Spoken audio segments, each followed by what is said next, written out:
পুরুষের স্বপ্ন। পুরুষ বলতে সাধারণত একটা পরিষ্কার ভাবনা সবার মনে আসে, যে একজন ছেলে, তাকে বড় হতে হবে, সংসারের দায়িত্ব নিতে হবে, পরিবারের সুখ সমৃদ্ধির খেয়াল রাখতে হবে, সংসারে সকলের মুখে হাসি ফোটাতে হবে।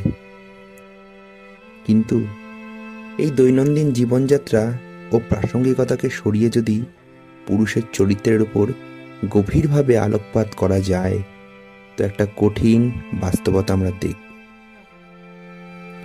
শুরু থেকেই পুরুষ জীবনযুদ্ধে ব্রতী।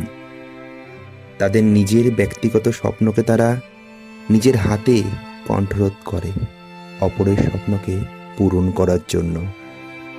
শৈশবে পুরুষ গৃহকর্তার দ্বারা নিয়ন্ত্রিত, যৌবনে ভবিষ্যতের বেড়াজালে আটকে, আর বার্ধক্যে নিয়তির পরিহাসে।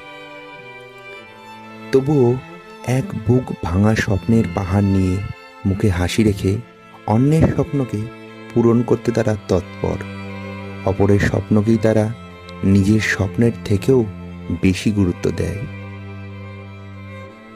নিজেদের শখ শৌখিনতা বিসর্জন দিয়ে নিজেদের ইচ্ছা আনন্দকে চিরতরে সঁপে তারা নির্মল চিত্তে নিষ্পলকভাবে চেয়ে থাকে ভাঙা স্বপ্নের দিকে।